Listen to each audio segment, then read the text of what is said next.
하나님 아버지께서 그 외아들 독생자 예수 그리스도를 온 인류를 위해서 십자가에 달리게 하실 때 그 아버지의 마음이 얼마나 아프셨을까.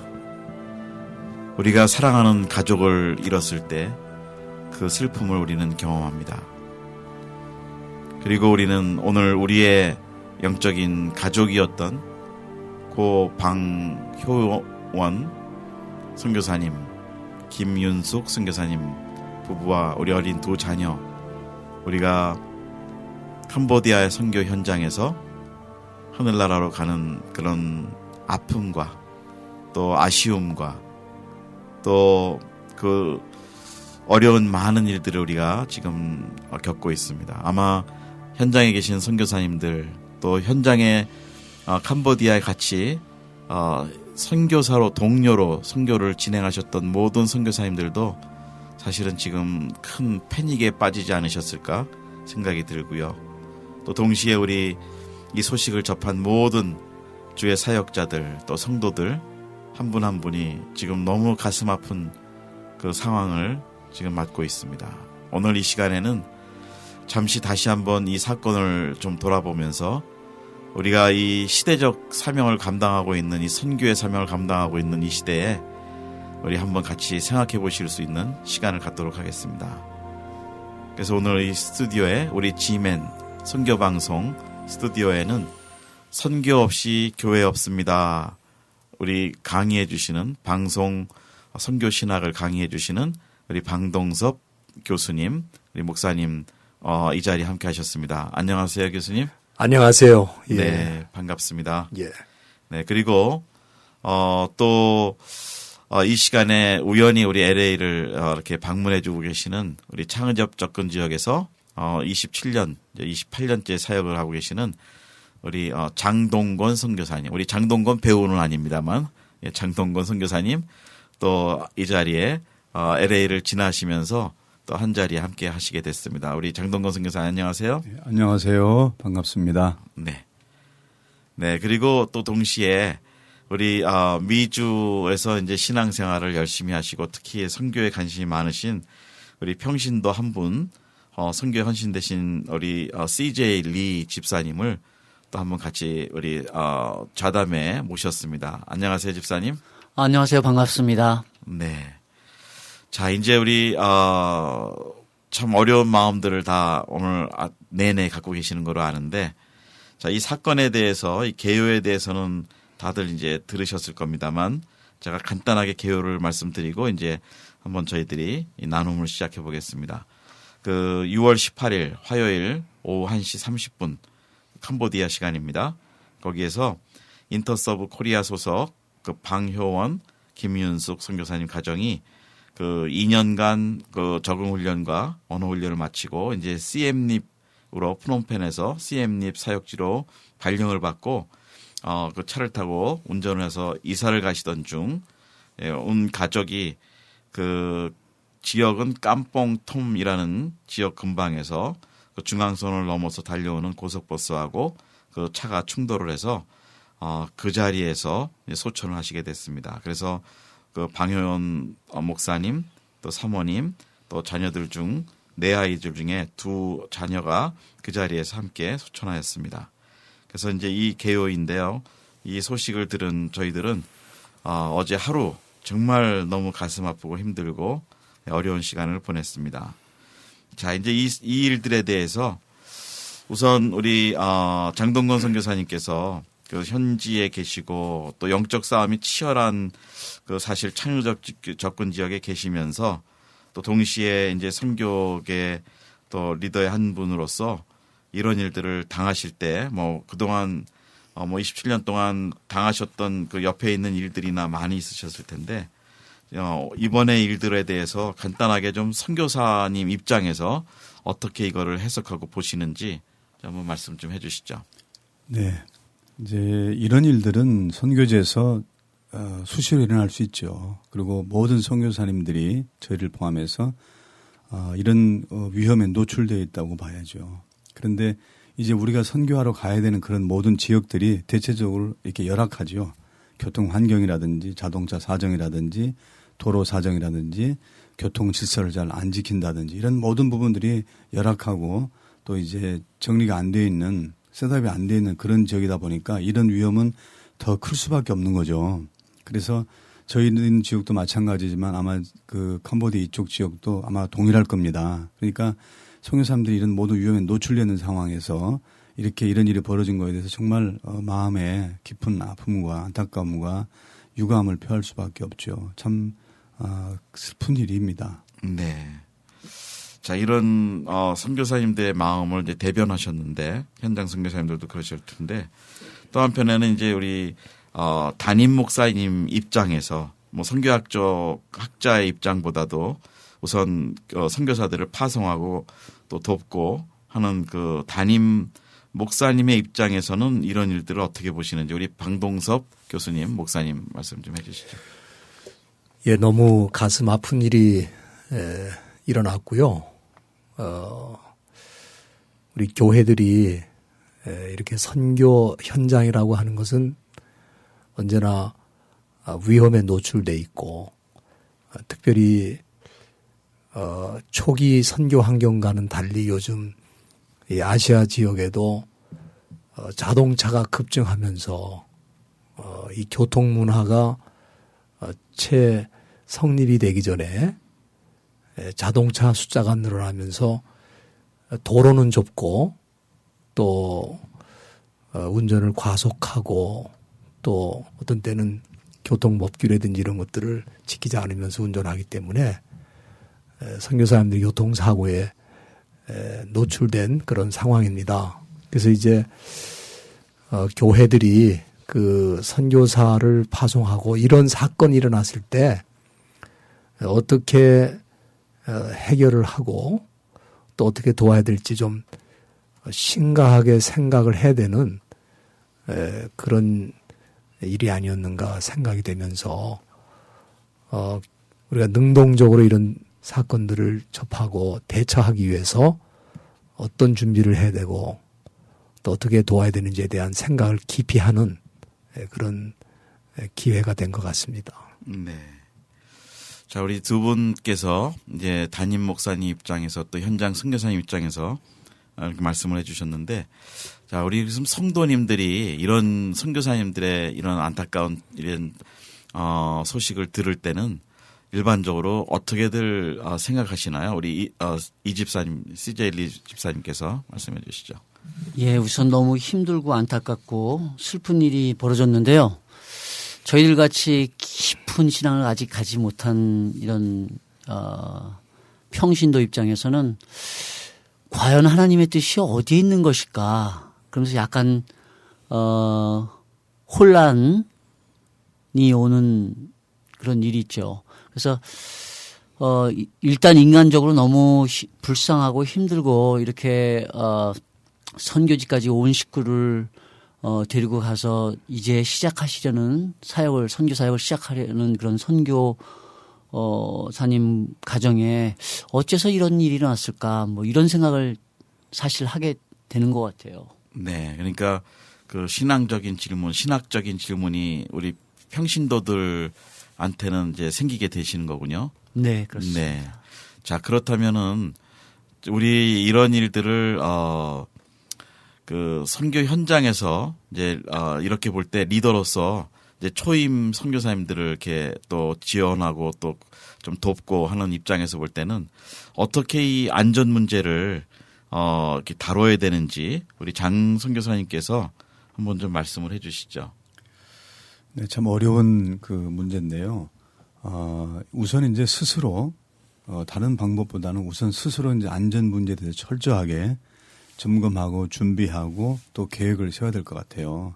그리고 이제 보통 우리 선교사님들이 저부터도 웬만하면 이제 여러 가지 그 열악한 환경들에서 사역을 하기 때문에 또 재정적으로도 이런 여러 가지를 세이브하기 위해서 그냥 본인들이 직접 뛰는 경우들이 많아요. 네. 그런데 이제 이런 경우에는 만약에 좀 더 안전한 차량이라든지 또 본인이 직접 하는 것보다는 어떤 현지인을 시켜가지고 그 지리에 밝은 또 사정에 밝은 그런 현지인들이 이런 일을 도와주고 본인들은 이제 좀 편안한 방법으로 간다든지 이렇게 한다 그러면 또 그 거리라든가 여러 가지 교통 또 질서를 지키는 상황 같은 것들이 뻔하기 때문에 굉장히 위험하잖아요. 그러니까 네.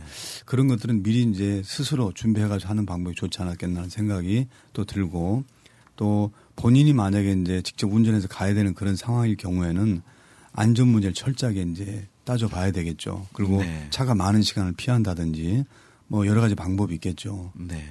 근데 또 이제 보내는 교회 입장에서는 그러면 선교사님들을 이렇게 사역으로 뭐 사역비 같은 건 좀 조금이라도 어떻게든지 하시도록 지원을 하고 있는데 이런 엑스트라 비용 같은 거라든지 그런 것들을 이렇게 선교사님들이 요구하기가 쉽지가 않죠. 그렇죠. 네.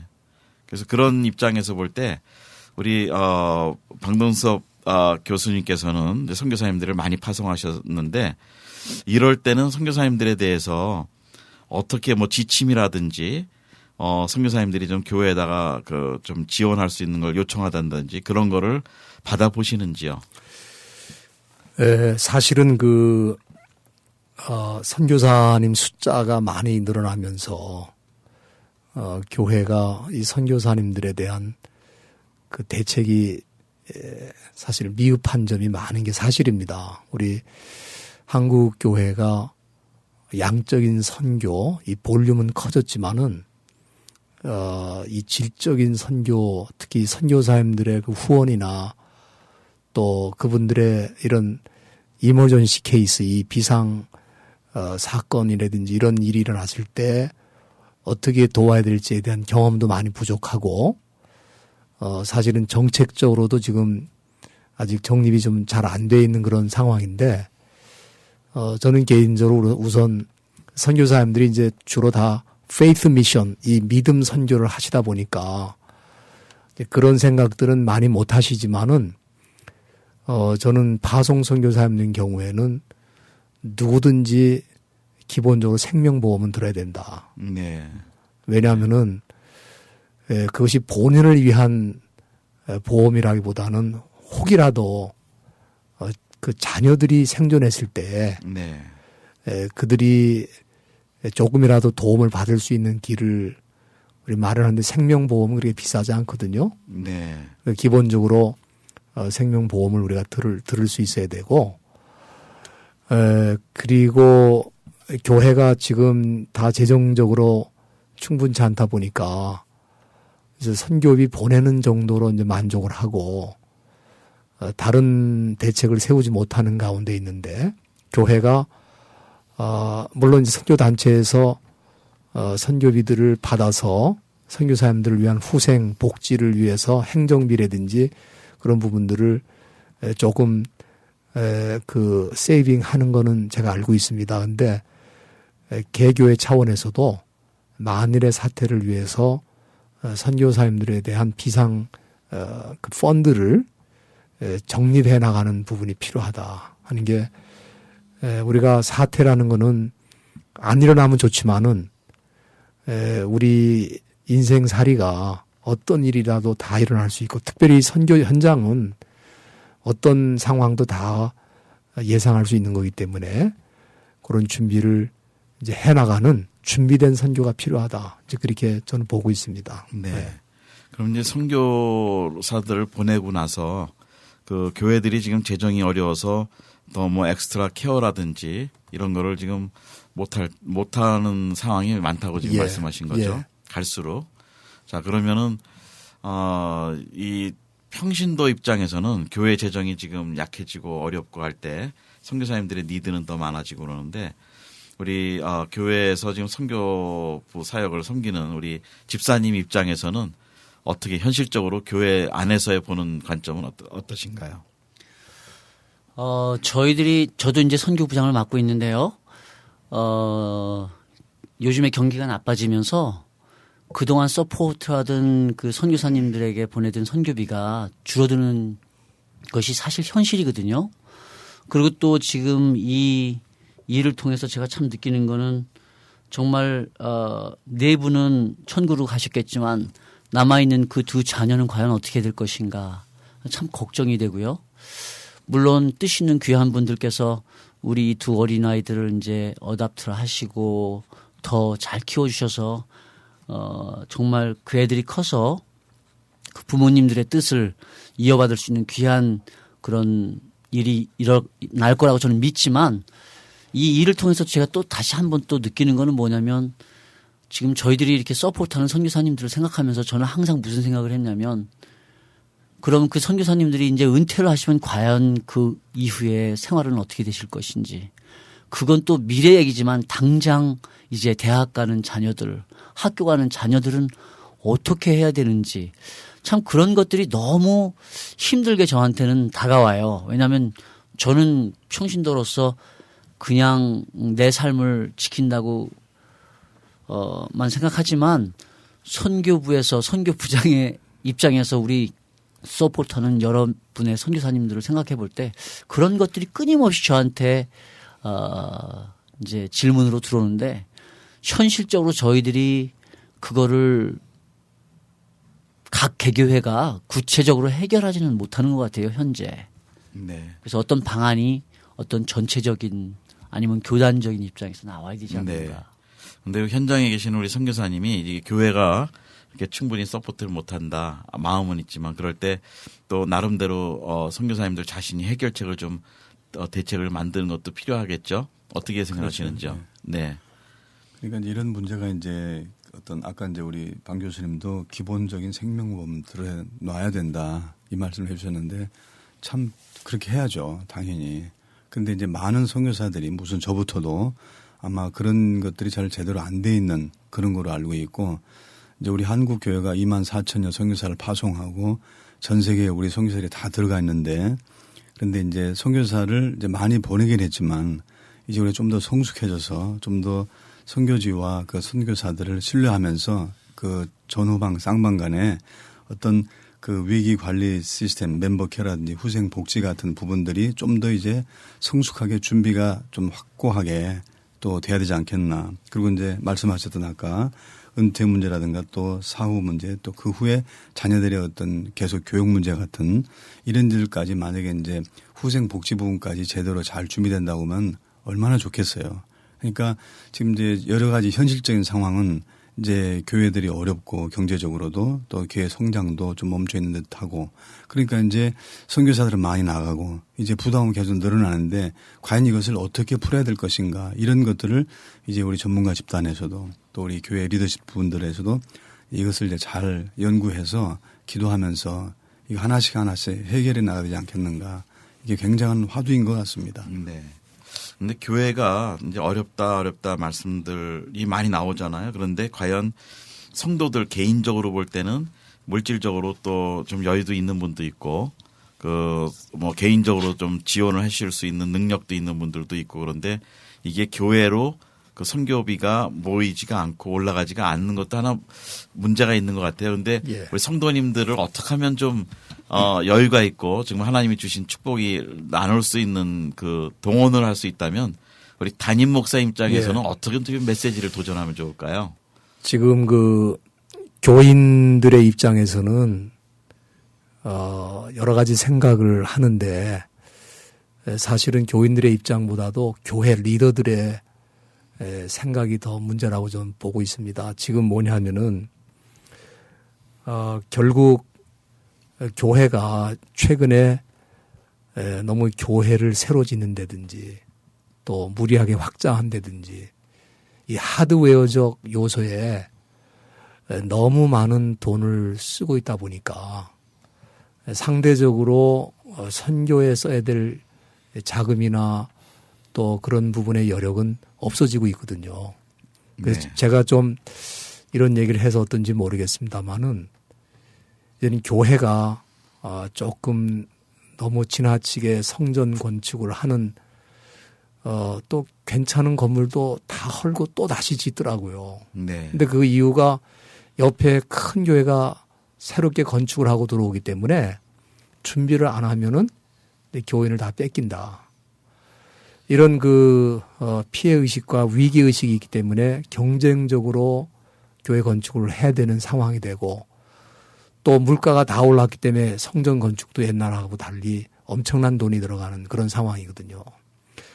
결국 그렇게 하다 보니까 심지어 은행에 돈을 빌려서 교회를 짓게 되고 또 은행 빚을 못 갚게 되니까 은행이 교회를 경매 처분하는 일도 생기고 그래서 이제는 조금 우리가 사고를 바꿔서 우리가 조금 교회가 불편하고 하드웨어적인 측면에서 조금 부족한 면이 있다 할지라도 이왕 우리가 파송한 선교사들에 대해서는 책임성 있게 지원하는 그런 차원에서도 교회가 좀 노력을 해야 되는데 제가 느끼긴 그렇습니다. 만약에 이 교회들이 성전 짓는 것을 조금씩만 줄여도 제가 보기엔 선교의 어떤 지원에 있어서 탄력이 생기지 않는가. 저는 개인적으로 좀 그렇게 해석을 좀 하고 있습니다. 네.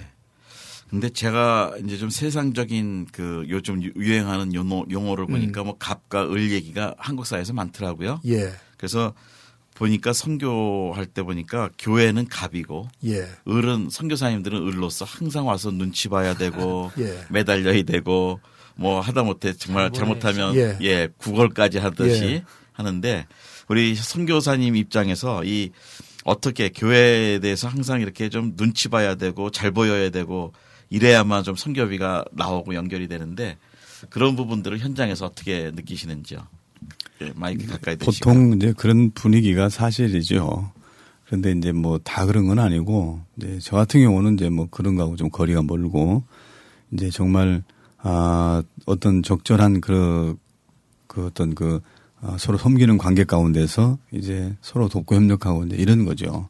그런데 사실 파송을 받은 어떤 선교사 입장에서는 당연히 자기를 파송한 교회에 여러 가지 것들에 대해서 신경을 쓰고 배려하고 또 보고라든지 또 어떤 서로 좋은 관계를 유지하기 위해서 뭐 이렇게 저렇게 이제 그런 상황들이 있겠죠. 네. 네. 그리고 뭐 또 한편에는 우리 성도님들은 이제 생활을 하다 보면 돈도 벌고 좀 여유가 있는데 또 개인적으로 교회에다가 선교비를 많이 내야 되고 또 내야 또 선교가 되는데 그 선교사님들을 지원하는 그 체제나 시스템을 교회 안에 성도들께서는 어떻게 보시고 과연 얼마만큼 또 자기를 드릴 수 있어야 되는데 드릴 수 있을까요? 네. 글쎄요, 참, 이 선교비를 예를 들어서 일시적인 어떤 감정적인 결정으로 결정했을 때는 대부분 오래 가지 못하는 것 같아요. 뭐 1년을 못 넘어가고요, 되게. 그래서 이제 끊기고 말고 그러는데 정말 오래 생각하고 준비해오던 거를 이제 정말 하나님께서 성령으로 인도하셔서 이렇게 준비를 하게 되면 그 선교 후원하는 게 뭐 5년, 10년 이렇게 가는 것 같더라고요. 근데 중요한 거는 저희들도 아무래도 평신도 입장에서는 아까 목사님께서 모빌라이제이션에 대해서 좀 말씀하신 것 같은데 이 자꾸 들어야 되거든요, 사실은. 사실 목사님, 담임 목사님이나 주의 목사님들께서 이 선교에 대한 중요성과 또 선교사님들을 서포트하는 게 얼마나 중요한지를 자주 말씀해 주실수록 평신도 입장에서는 자주 그게 리마인드가 돼서 결단을 자꾸 하게 되는 것 같아요. 그래서 물론 조그맣게 이제 선교 모임을 갖고 하지만은 우리가 매주 예배 드릴 때마다 정말 우리 교회의 목적이 하나님 예수님께서 우리들에게 명령하신 그 대우임 명령을 생각하면서 목사님께서 선교에 대한 그 중요성을 말씀해 주시면 해 주실수록 저희 평신도들은 아무래도 내가 좀 쓰는 걸 줄이고 선교비로 보내고 싶다는 마음이 생기게 되죠. 그래서 교회마다 다 틀리겠지만 그런 그 담임 목사님의 지금 방금 또 말씀해 주신 우리 박 목사님 같은 경우 어떤 그 교회 외적인 데 쓰는 것보다 목사님께서 먼저 선교에 대한 그런 깊은 관심을 가지시고 그런 쪽으로 많이 말씀을 해 주시면 저희 평신도들은 목자가 인도하는 대로 이렇게 따라가는 양처럼 아무래도 저희들의 삶을 좀 이렇게 절약하고 검소하게 하면서 좀 더 선교비에 신경을 쓰고 선교사님들을 생각하게 되겠죠. 네. 그러니까 성도님들, 교인들은 담임 목사님의 방향에 따라 움직인다는 말씀이군요. 대부분이 그렇다고 봐야 되겠죠. 네. 그러니까 선교를 강조하면 성도님들, 교인들도 선교를 더 관심 갖고 따라갈 것이고. 네. 그런데 자, 이제 우리 담임 목사님 입장에서는 이 선교 드라이브를 건다. 막 이렇게 세상적인 표현으로 할 때 그러면 그 교회에서 좀 반작용도 있잖아요. 우리가 당장 건물이 필요한데 뭐 그게 필요하냐 뭐 이런 얘기도 나왔고 그런데 우리 교인들을 이렇게 선교 지향적인 성도로 이렇게 만들어가는 방법에 대해서는 어떻게 생각하시는지요? 예, 막 우리 일반적으로 요즘 또 그런 얘기들을 하잖아요. 왜 선교사 수가 너무 많은 거 아니냐. 희소성이 있을 때는 지원을 많이 할 수 있지만은 너무 많다 보니까 지원이 어렵다. 근데 선교사 숫자는 많을수록 좋은 겁니다. 네. 그리고 뭐 한국의 술집은 얼마나 많이 늘고 있습니까? 네, 맞습니다. 예. 교회가 많아지는 것도 나쁜 건 아닙니다. 네. 근데 문제는 그 교회가 교회 본질을 찾는 거죠. 네. 아까 우리 집사님이 좀 얘기를 하신 부분도 제가 동감이 되는 건 뭐냐면은 교회가 선교의 본질만 회복하면 교회가 선교비 내는 건 문제가 없습니다. 네. 근데 선교의 본질은 회복이 안 된 채 선교의 구색을 갖추려고 그러니까. 그러니까 선교비에 대해서 많은 생각을 하게 되는 거죠. 교인들이 뭐 이런 선교 꼭 해야 되느냐 하는 생각도 드는 거고. 그래서 저는 그런 생각을 해봅니다. 우리 우선 목사님들이 선교학을 많이 이렇게 깊게 연구를 할 수 있는 찬스가 없었습니다.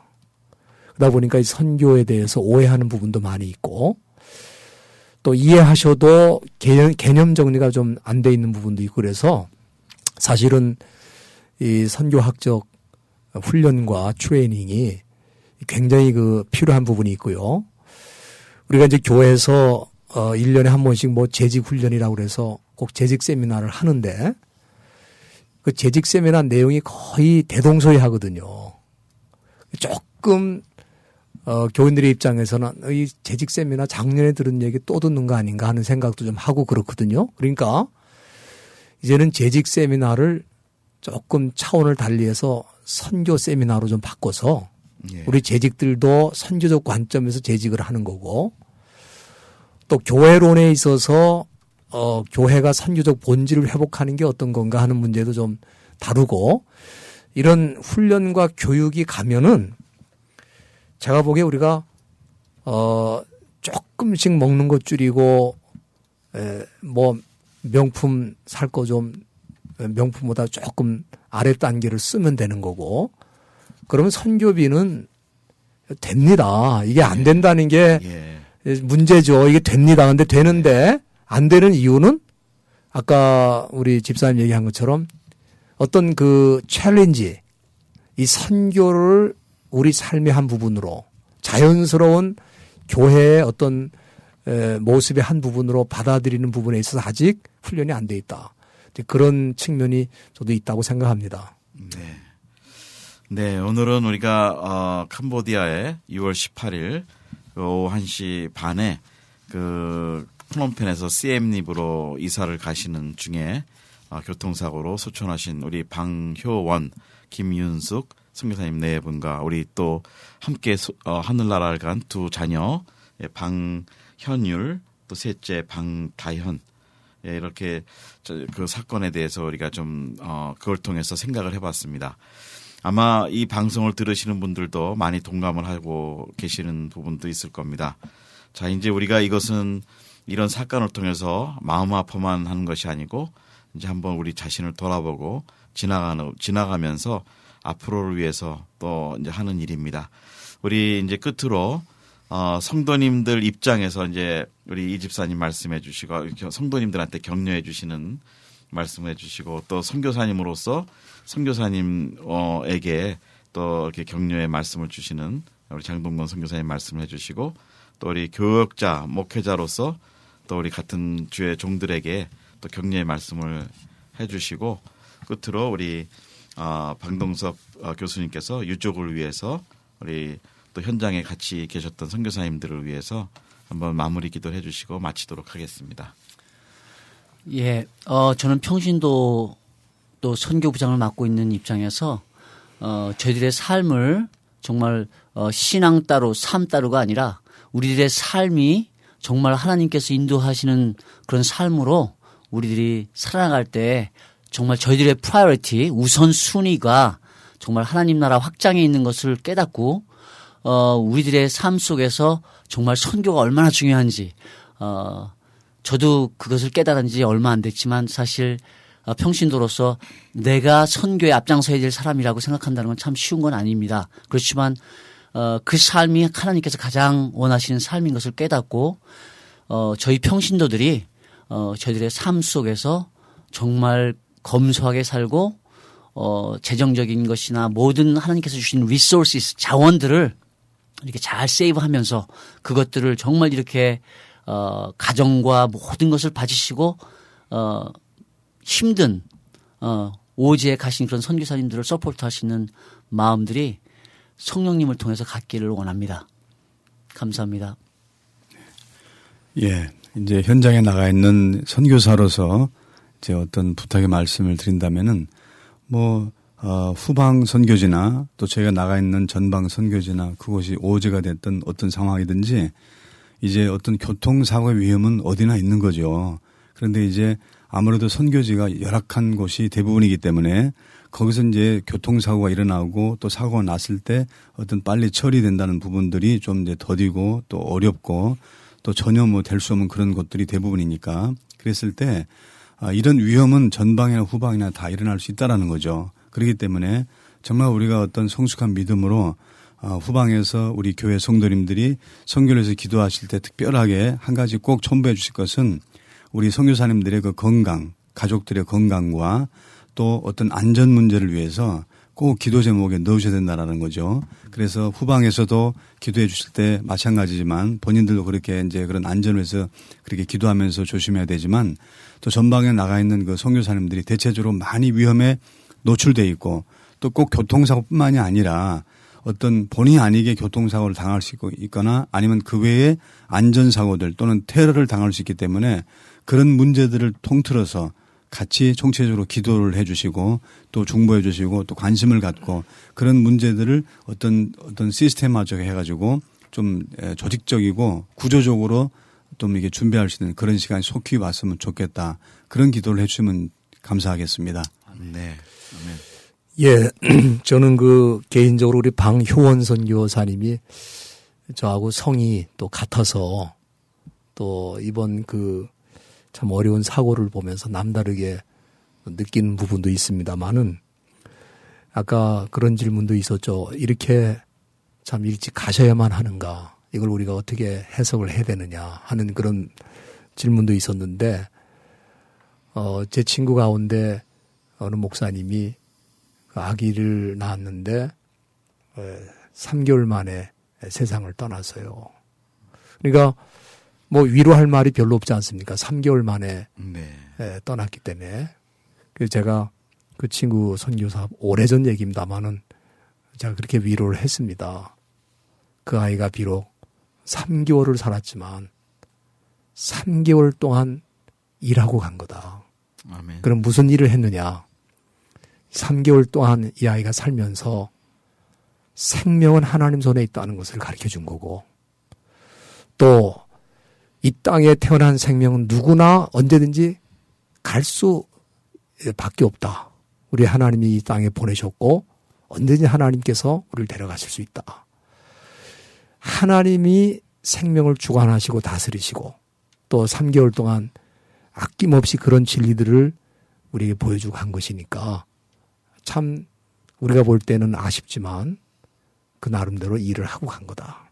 저는 이 두 분 선교사님이 이제 언어 훈련 마치고 본격적 사역을 위해서 이제 CM립으로 이동 중에서 교통사고가 나셨는데 많은 분들이 언어 훈련 받고 준비하는 기간은 선교가 아닌 것처럼 생각하는데 그것도 선교입니다. 예. 그리고 좀 온 가족이 이렇게 참 어려움을 당하면서 우리에게 남겨준 교훈은 우리가 선교는 하나님만 전폭적으로 의지를 해야 된다는 것과 하나님 손에 맡겨야 된다는 것, 또 하나님께서 참 생명들을 주관하시고 다스리시는 이 부분들이 있다는 거. 그리고 남겨진 자녀들은 우리의 몫이라는 거. 네. 우리가 책임지고 우리가 돌봐야 된다는 거. 그런 모든 것들을 우리에게 교훈해 주시고 하나님께로 가셨다고 저는 믿습니다. 그리고 네. 많은 선교사님들에게 아마 그런 교훈도 줬을 거라고 생각합니다. 아, 우리가 내일을 장담할 수 없다. 오늘 우리에게 주어진 일들을 최선을 다하고 우리는 하나님 앞에 언제라도 갈 수 있는 준비를 해야 된다. 아마 그런 교훈들을 함께 남겨주었기 때문에 저는 우리 선교사님 네 분이 큰 일을 하고 하나님 앞에 가셨다고 믿고 우리 남겨진 두 자녀를 우리가 어떻게 잘 돌봐서 어머니 아버지의 못다한 일들을 할 수 있도록 우리가 키우느냐 하는 것은 우리가 해야 될 가장 중요한 일이라고 생각합니다. 아멘. 아멘. 잠깐 그럼 우리 유가족과 또 우리 거기 주위 캄보디아에 이 일을 당해 함께 어려움을 느끼고 있는 우리 선교사님들을 위해서 우리 방동섭 목사님 한번 좀 기도해 주시고 제가 마무리를 하겠습니다. 하나님 아버지, 캄보디아에서 일어난 큰 슬픈 사건의 소식을 들으면서 우리 하나님께서 어떤 계획과 어떤 뜻이 있는가를 생각하게 됩니다. 주님. 아버지 하나님, 먼저 슬픔을 당한 유족들을 위로해 주시옵소서. 양가의 부모님들이 살아계신다고 하는데 자녀들을 잃어버리고 많은 슬픔 속에 있는 줄로 압니다. 그러나 아버지 하나님, 우리 방효원 선교사님 네 분이 하나님 앞에 사명을 감당하고 현장에서 순교의 제물로 하나님 나라에 들여진 것을 기억하면서 위로받게 해 주시옵시고, 이 땅에서 수고와 모든 슬픔을 마치고 주님 품에 안기신 그 놀라운 사실을 기억하면서 우리 부모님들에게 힘을 주시고 용기를 주시고 하늘의 소망을 더 깊게 해 주시기를 간절히 바라옵고 소원하옵나이다. 특별히 우리 사랑하는 자녀들 가운데 우리 다은이와 다정이가 아직 살아서 하나님이 주신 생명을 지키고 있습니다. 주님, 이들의 건강을 주께서 살펴주시고 주여. 이들이 모든 어려운 가운데 하나님의 돌보심이 있다는 사실을 경험하게 하시고 참으로 온전히 치료가 되어서 우리 부모님들의 뒤를 이어서 하나님의 뜻을 이루는 아름다운 도구들이 될 수 있도록 인도해 주시며 우리 교회들과 또 우리 사랑하는 성도들이 이들을 우리의 자녀로 생각하고 이들의 앞날을 위해 축복하고 기도하는 귀한 일을 잘 감당할 수 있도록 도와주시옵소서. 아멘. 또 그 땅에 특별히 캄보디아의 이 큰 아픔의 소식을 듣고 충격을 받은 우리 선교사님들, 동역자들을 기억해 주시고 주여. 저들에게도 하늘의 소망을 갖고 이 땅에서 달려갈 길을 달릴 수 있는 그런 새로운 신앙의 결단이 이루어지는 아버지 귀한 시간들이 될 수 있도록 도와주시옵소서. 아멘. 아버지, 남겨진 모든 일들이 있습니다. 주님 손에 맡깁니다. 주께서 다스려 주시기를 간절히 바라오며 슬픔을 당한 모든 유족들과 또 우리 동료 선교사들과 또 파송한 교회와 파송한 성도들 마음속에 하늘의 위로가 넘치게 해 주시옵소서. 아멘. 감사하오며 예수님의 이름으로 기도하옵나이다. 아멘. 아멘. 네, 지금 21세기 선교도 초대교회 선교 못지않게 더 많은 선교자가 일어나고 있다고 얘기합니다. 통계가 있습니다. 자, 이 얘기는 무슨 얘기냐면 우리는 보내지만 동시에 보내놓고 무관심하고 무책임한 것이 아니고 영적인 책임으로 기도해야 된다는 말씀입니다. 우리 이 시간에 우리 고 방효원 선교사님 가족 그 소천하신 소식을 잠깐 다루며 나누었습니다. 여러분, 이 시간 이 특집 방송을 통해서 여러분 마음 가운데 정말 이 가족을 위해서 도와주시고 또 기도해 주시고 하실 수 있는 마음이 있으시면 그 한국의 인터서브로 연결을 하시고 또 미주에 계시면 우리 남가주에 있는 썬미니스트리로 연결을 해주시면 저희가 어떤 방법으로든지 남은 두 자녀 위해서 작지만 힘을 모았으면 합니다. 여러분 계속해서 영적 싸움에 참여해 주시고 기도를 부탁드립니다. 오늘 나오신 우리 방동섭 교수님, 또 우리 장동건 선교사님, 또 CJ 리 집사님 오늘 수고하셨습니다. 감사합니다. 감사합니다. 감사합니다.